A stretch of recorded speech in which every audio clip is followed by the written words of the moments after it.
तो hello friends, welcome back और ponido_x25 पर। तो आज के इस वीडियो में हम लोग बात करने वाले हैं यूनिट 1 जो सॉफ्टवेयर इंजीनियरिंग है उसके मोस्ट इंपोर्टेंट क्वेश्चन, जिसको हम लोग बोलते हैं स्पाइरल मॉडल। ठीक है, या इसको बोलते हैं रिस्क ड्रिवन डेवलपमेंट, क्योंकि ये मॉडल जो होता है रिस्क लेता है। ठीक है, तो इसमें क्वेश्चन आपको जनरली आपको एग्जाम में पूछता है कि explain the spiral model in details and under what uncertainty या सर्कमस्टेंस इज इट बेनिफिशियल। ठीक है, यानी स्पाइरल मॉडल को डिटेल में आपको एक्सप्लेन करना है और आपको बताना है कि इसकी बेनिफिशियल में क्या मतलब इसकी परिस्थितियां या कठिनाइयों के बारे में आपको बताना है बेसिकली। ठीक है, तो आपको सबसे पहले ये थोड़ा सा आंसर आपको डीपली में देना है, तो इसको भी आप दे सकते हैं, 7 मार्क्स के अकॉर्डिंग लिखना है। तो देखिए, इसमें बोलता है कि the spiral model was proposed by Barry Boehm in 1988। It combines the iterative nature and prototyping with the systematic aspect of waterfall and the key features of risk analysis at every cycle or loop। ठीक है, अब इसको समझते हैं। देखिए, spiral model जो है उसको मतलब प्रपोज मतलब इन्वेंशन किए थे कौन सा, बैरी बोयम साहब ने 1988 में। ठीक है, इंट्रोड्यूस किया कराया था। उस समय इसका डेवलपर को ऐसा मॉडल की जरूरत थी, ठीक है, जिसमें अपना रिक्वायरमेंट चेंजेस को हैंडल कर सके, लार्ज प्रोजेक्ट को मैनेज कर सके, ठीक है, और सबसे इंपोर्टेंट रिस्क को कंट्रोल कर सके। ठीक है, इसलिए बैरी बोयम साहब ने स्पाइरल मॉडल को डेवलप किया। ठीक है, अब देखिए नेक्स्ट आपका इसमें है कि इट कंबाइंस जो iterative nature and prototyping and waterfall. इसका मतलब है कि दो मतलब फीचर्स को कंबाइन करता है। सबसे पहले तो वाटरफॉल को और दूसरा है प्रोटोटाइप को। ठीक है, तो इससे क्या लिया गया है, तो समझिए कि सपोज कस्टमर बोलता है कि मुझे शॉपिंग वेबसाइट चाहिए, तो डेवलपर को डायरेक्टली फाइनल वेबसाइट नहीं बनाएंगे। ठीक है, क्या करेंगे, सबसे पहले बेसिक वर्जन बनेंगे, ठीक है, फिर कस्टमर फीडबैक देगा, फिर इंप्रूवमेंट होगी और फिर नेक्स्ट वर्जन देगा। ठीक है, ये आपका प्रोटोटाइपिंग वाली फ्लेक्सिबिलिटी है। तो यानी अगर आपको बोला जाए कि स्पाइरल मतलब मॉडल जो है वो कितने फीचर से मिला है, तो आप बोल सकते हो वाटरफॉल प्लस प्रोटोटाइपिंग और प्लस रिस्क एनालिसिस। ठीक है, यानी तीन चीजों के मिलने से हम लोग क्या आता है, स्पाइरल मॉडल बनता है। ठीक है, एक स्ट्रक्चर के अप्रोच होता है। ठीक है, इसमें ऐसे भी लिख सकते हैं the spiral model is one of the most important SDLC model. यानी ये क्या होता है कि एसडीएलसी मॉडल का one of the most important model होता है, जो combining the structure of approach of the waterfall with the flexibility of the iterative model. ठीक है, जो क्या करता है कि ये कंबाइनिंग करता है, प्रॉपर प्लानिंग करता है, डॉक्यूमेंटेशन करता है और फेजेस को डिफाइन करता है। ठीक है, जिससे इसमें क्या होता है कि दो चीज को कंबाइन करता है, सबसे पहले तो वाटरफॉल मॉडल को, ठीक है, और उसके फ्लेक्सिबिलिटी को और आइटरेटिव मॉडल को। ठीक है, तो ये जनरली कहाँ पे यूज किया जाता है, स्पाइरल मॉडल का यूज होता है तो कब यूज होता है, जब लार्ज प्रोजेक्ट होता है, हॉस्पिटल मैनेजमेंट हो गया, गवर्नमेंट सिस्टम हो गया, ठीक है, या कॉम्प्लेक्स प्रोजेक्ट जैसे एआई सिस्टम हो गया, या स्पेस प्रोजेक्ट हो गए, ठीक है, या मिलिट्री सॉफ्टवेयर हो गया।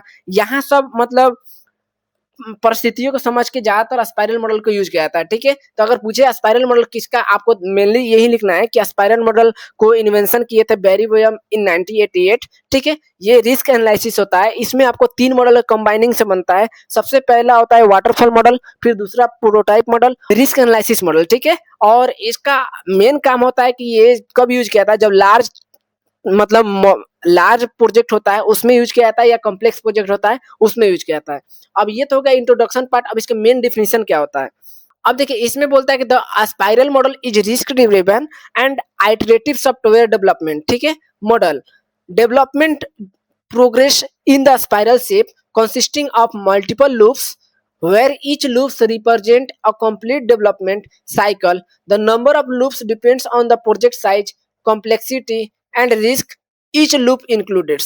ठीक है, यानी अब देखिए इसको समझते हैं हम लोग कि देखिए रिस्क ड्रिवन मीन्स होता है कि डेवलपमेंट का मेन फोकस होता है कि रिस्क को आइडेंटिफाई करके उसको रिमूव करना। ठीक है, और आइटरेटिव मतलब होता है कि सॉफ्टवेयर एक ही बार में नहीं बनता, जैसे कि उसको बार बार इंप्रूव किया जाता है, इसलिए आइटरेटिव किया जाता है। ठीक है, इसमें हाँ, अब इसमें जो स्पाइरल मॉडल है इसमें चार आपको मॉडल को फॉलो किया जाता है। ठीक है, सबसे पहला आपका होता है प्लानिंग होता है, ठीक है, फिर उसके बाद दूसरा होता है रिस्क एनालिसिस, और तीसरा डेवलपमेंट, और चौथा इवैल्यूएशन। ठीक है, डायग्राम के थ्रू आपको देखना होगा तो आपको फेजेस के बारे में कि इसमें क्या किया जाता है कि focus on managing risk through the multiple iteration of the software development process.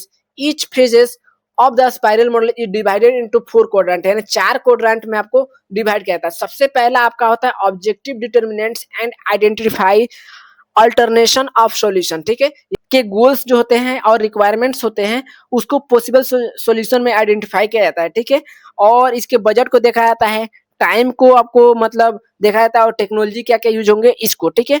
ये आपका कंस्ट्रेंट आइडेंटिफाई करने का काम आता है, या प्रोजेक्ट के ऑब्जेक्टिव को डिफाइन करता है, या कस्टमर के रिक्वायरमेंट को कलेक्ट करता है और डिफरेंट अल्टरनेटिव सॉल्यूशन ढूँढने की कोशिश करता है, ठीक है? जैसे क्वेश्चन इसमें पूछा जाता है कि सिस्टम क्या करेगा, कौन-कौन से फीचर्स होने चाहिए, किस टेक्नोलॉजी का यूज़ करेंगे और कौन सा अप्रोच आपको बेहतर होंगे, ठीक है? ये आपका पहला ऑब्जेक्टिव इसका यही होता है। अब दूसरा होता है कि आइडेंटिफाई एंड रिज़ॉल्व रिस्क, ठीक है? यानी ये स्पाइरल मॉडल का सबसे इम्पोर्टेंट फेज है जिसमें प्रोजेक्ट के रिस्क को आइडेंटिफाई करके उनको रिमूव या मिनिमाइज किया जाता है, ठीक है? जैसे कि टाइप्स ऑफ रिस्क में आपको टेक्निकल रिस्क हो गया, जिसमें टेक्नोलॉजी का अगर फेल हो सकता है या सिस्टम स्केलेबल नहीं होता है, ठीक है? या कॉस्ट रिस्क, यानी अगर बजट आपका बढ़ गया तो क्या हो सकता है? फिर शेड्यूलिंग, आपको अगर मान लीजिए टाइम ज़रूरत से ज़्यादा लग गया तो उसमें प्रोजेक्ट डिले हो सकता है, इसका रिस्क, ठीक है? और रिक्वायरमेंट रिस्क, यानी कस्टमर रिक्वायरमेंट को चेंज हो सकता है, इसका भी रिस्क रहता है। अब देखिए थर्ड पॉइंट इसमें आता है कि develop next version of the product, ठीक है? इसमें क्या होता है डेवलप करने का मतलब कि जो भी सॉफ्टवेयर होता है नेक्स्ट वर्जन के लिए क्या किया जाता है डेवलप किया जाता है, ठीक है? जैसे कि स्टेप 1 में अगर डिजाइन किया जाता है, स्टेप 2 में कोडिंग किया जाता है, स्टेप 3 में टेस्टिंग किया जाता है और स्टेप 4 में क्या कहता है इंटीग्रेशन टेस्टिंग किया जाता है, ठीक है? जैसे कि एग्जांपल के थ्रू में आपको आइटरेशन वाइज अगर डेवलपमेंट हो तो सबसे पहले फर्स्ट लूप में बेसिक वेबसाइट बनाया जाएगा, फिर सेकेंड लूप में लॉगिन प्लस उसके रजिस्ट्रेशन बनाए जाएंगे, फिर थर्ड लूप में क्या होगा प्रोडक्ट सर्च और कार्ट उसमें ऐड किया जाता है, फिर फोर्थ में आपका क्या होगा पेमेंट गेटवे बनाया जाएगा, ठीक है? तो ऐसे आउटपुट के रूप में एक वर्किंग सॉफ्टवेयर वर्जन प्रोटोटाइप उसका तैयार हो जाएगा। लेकिन फोर्थ में आपको क्या है review and plan for the next phase. अब इसका पर्पस होता है कि जो कस्टमर इवेल्युएशन फेज चाहता है उसमें डेवलप वर्जन को कस्टमर को दिखाकर फीडबैक लेना होता है, ठीक है?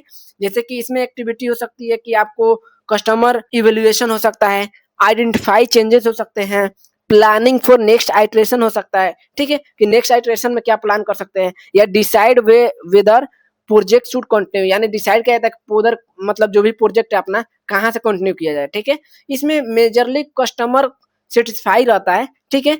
न्यू फीचर्स इसमें ऐड करने होते हैं और एनी मॉडिफिकेशन इसमें पॉसिबल होते हैं, ठीक है? अब सबसे बेस्ट इसका एग्जांपल आपको देना है तो आपको ई कॉमर्स आजकल वेबसाइट के बारे में आपको थोड़ा सा बता देना है, ठीक है?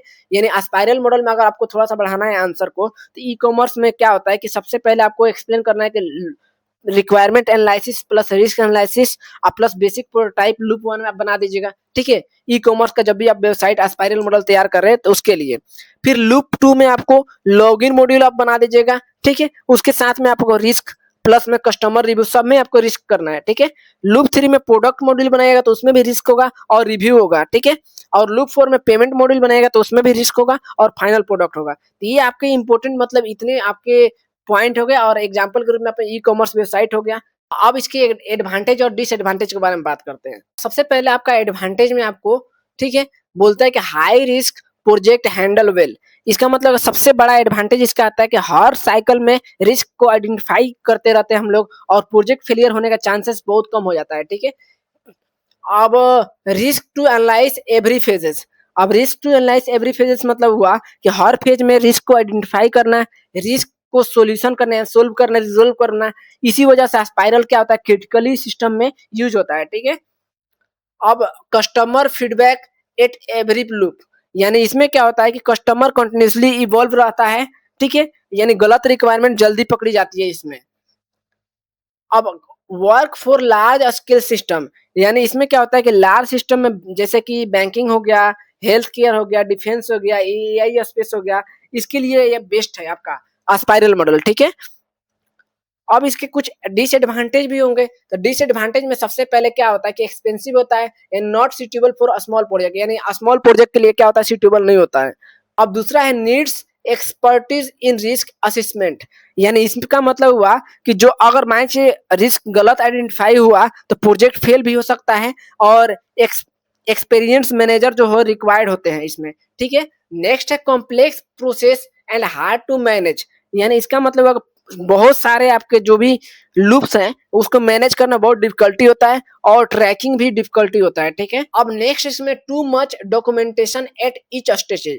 अब इसका देखिए हर साइकिल में मतलब हर साइकिल के बाद क्या होता है कि रिपोर्ट्स प्लस रिस्क डॉक्यूमेंट, फिर टेस्टिंग करना, फिर उसका कस्टमर फीडबैक रिपोर्ट लेना, ये बनानी पड़ती है इसमें, ठीक है, जिससे डॉक्यूमेंटेशन पे क्या करता है, वर्कलोड बढ़ जाता है। ये भी आपका मेजर आपका डिसएडवांटेज होता है। अगर इसका रियल लाइफ एग्जांपल में बात करें कि स्पाइरल मॉडल कहाँ यूज किया जाता है, जैसे नासा का प्रोजेक्ट हो गया, बैंकिंग सिस्टम हो गया, मिलिट्री सॉफ्टवेयर हो गया, हॉस्पिटल सिस्टम हो गया और एआई एप्लीकेशन हो गया, ये सभी हाई रिस्क वाले सिस्टम होते हैं, तो इसमें हम लोग स्पाइरल मॉडल को यूज करते हैं, ठीक है। तो ये ओवरऑल आपका अप्रोच हो गया कि इसके स्पाइरल मॉडल होते क्या हैं और उसके कहाँ यूज किया जाता है, ठीक है, और उसके डायग्राम किस तरह आपका स्पाइरल मॉडल बनता है। स्पाइरल मतलब सिंपल जैसे कॉपी में अपना फोल्डिंग होता है ना, मुड़ा हुआ, उसको बोलते हैं स्पाइरल मॉडल, ठीक है।